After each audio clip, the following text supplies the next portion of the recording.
Baik, selanjutnya kita akan melakukan pemeriksaan Apgar Score, di mana langkah pertama saya akan cuci tangan, kemudian bayi baru lahir diletakkan pada tempat pemeriksaan.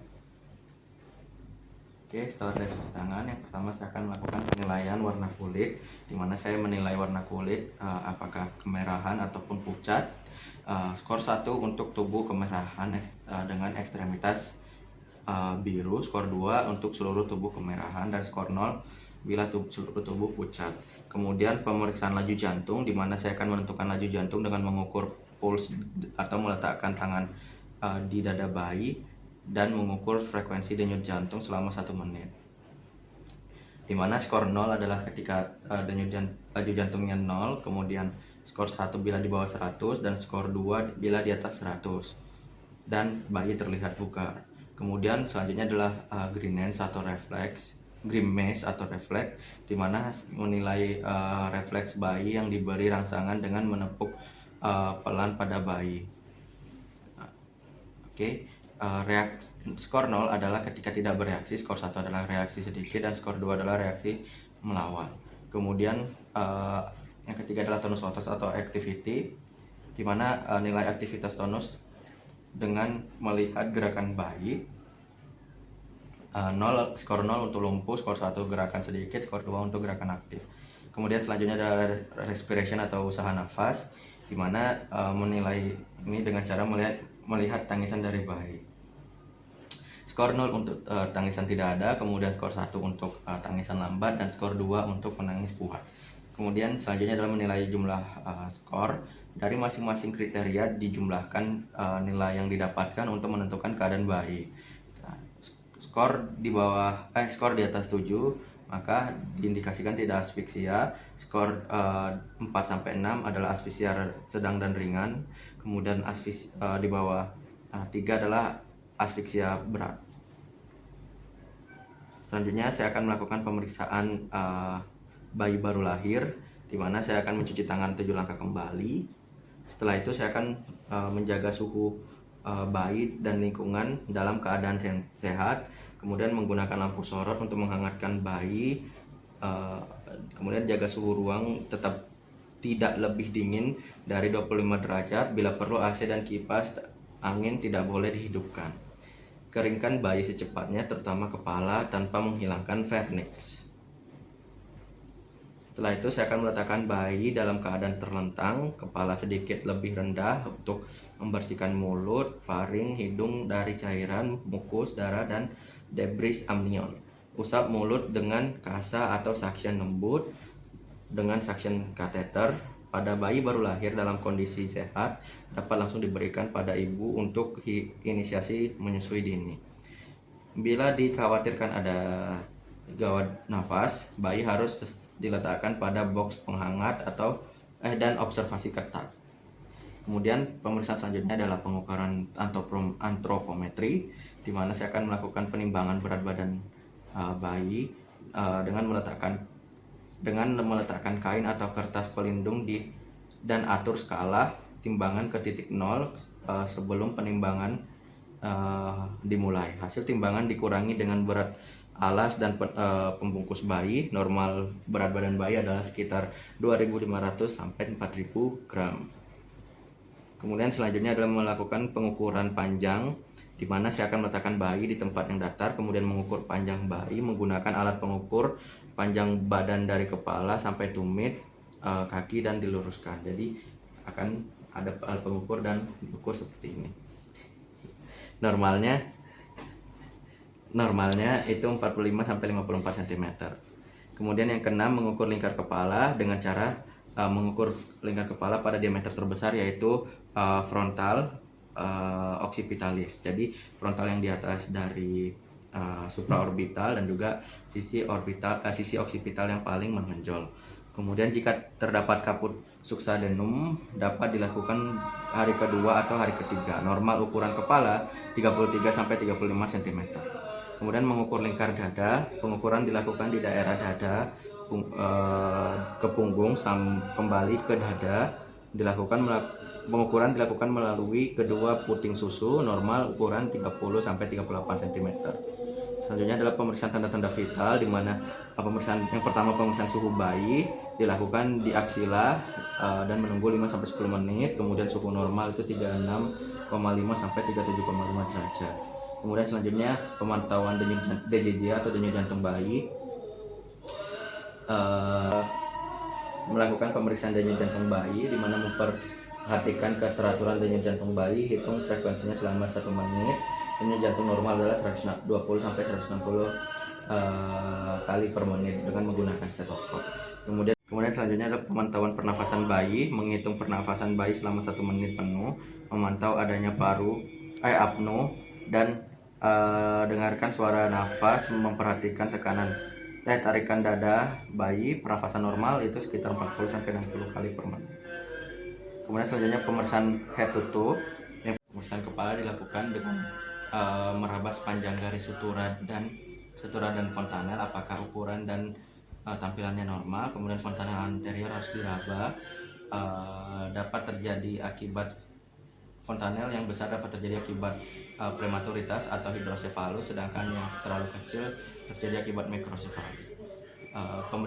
Periksa adanya trauma kelahiran, misalnya kaput subsadenum, kemudian sefal hematom, apakah ada perdarahan subaponeurotik atau fraktur tulang tengkorak, dan juga perhatikan adanya kelainan kongenital seperti anencefali atau mikrosefali.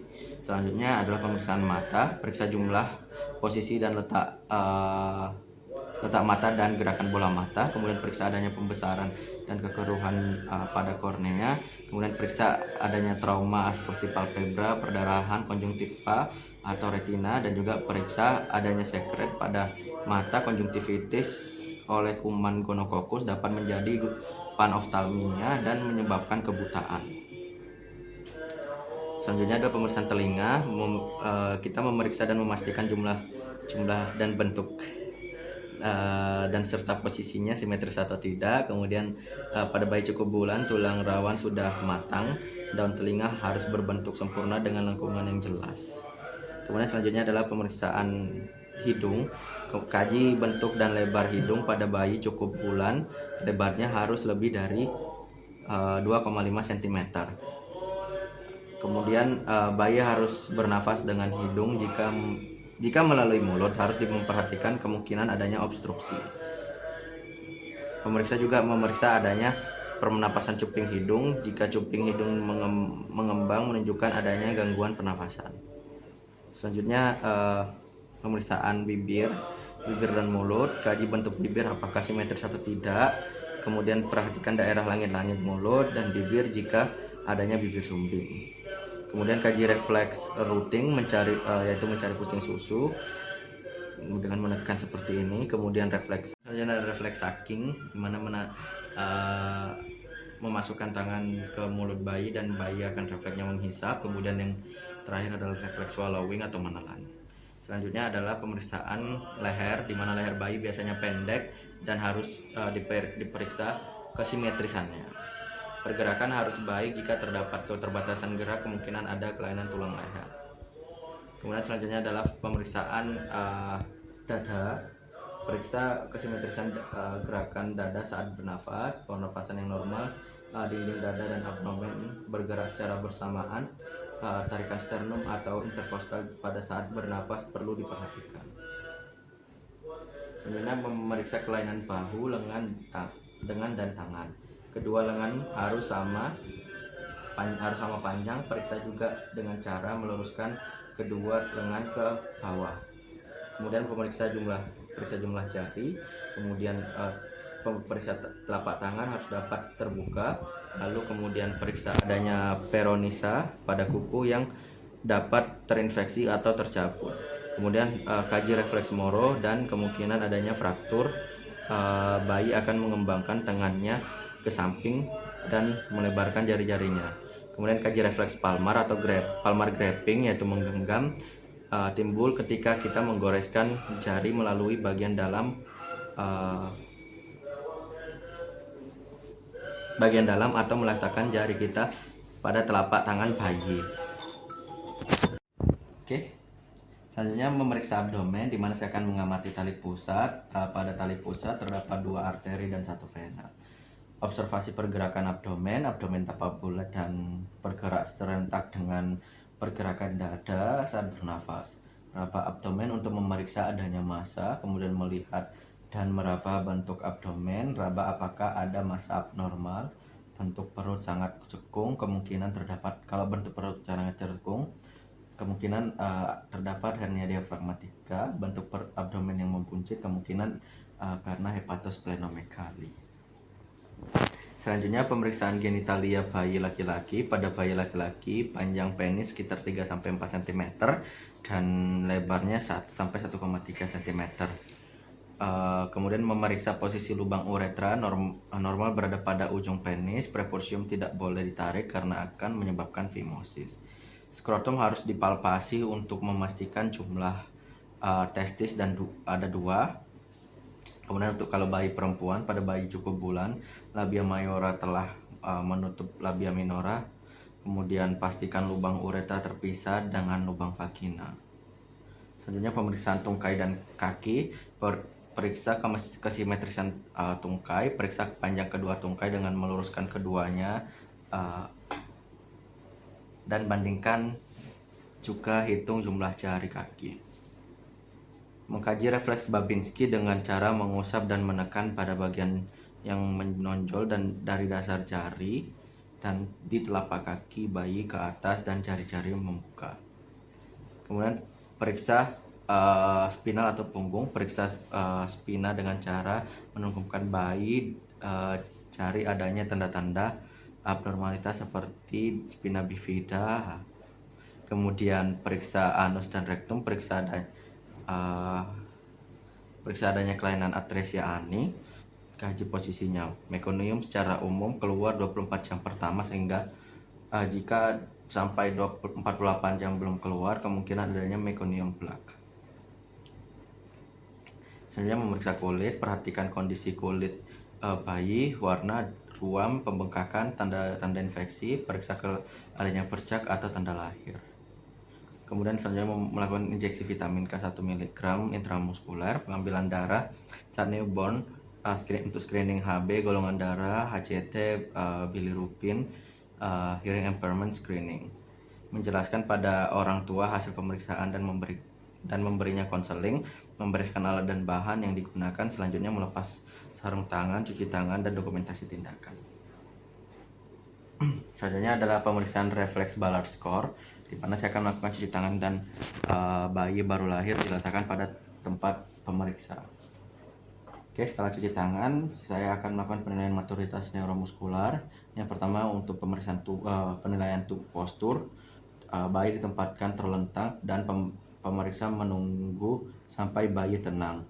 Kemudian menilai postur bayi dan memperhatikan skor dari postur bayi. Kemudian setelah itu jendela siku, tangan fleksi pada pergelangan dan beri cukup tekanan untuk mendapatkan posisi sefleksi mungkin. Ukur dan nilai sudut antara eminensia dan bagian anterior lengan bawah. Jangan memutar pergelangan tangan. Oke. Recoil lengan, pegang kedua tangan bayi dan fleksikan bagian bawah sejauh mungkin dalam 5 detik. Rentangkan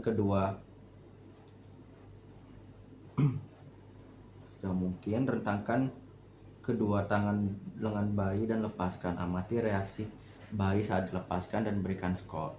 Kemudian sudut poplitea, bayi diposisikan terlentang, kemudian paha ditempatkan lembut di perut bayi dengan lutut bertekuk penuh.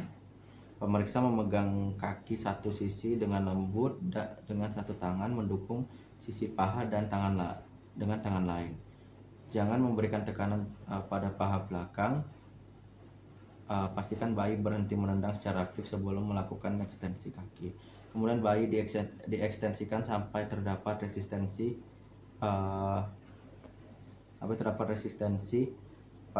pasti terhadap ekstensi. Sudut yang terbentuk antara paha dan betis daerah poplitea. Ukur sudut yang terbentuk antara paha dan betis di daerah poplitea. Kemudian tanda syal, bayi dibaringkan terlentang dan pemeriksa mengarahkan kepala bayi ke garis tengah tubuh. Dorong tangan bayi melalui bagian dada dengan satu tangan, dan ibu jari tangan sisi lain pemeriksa meletakkan pada siku bayi.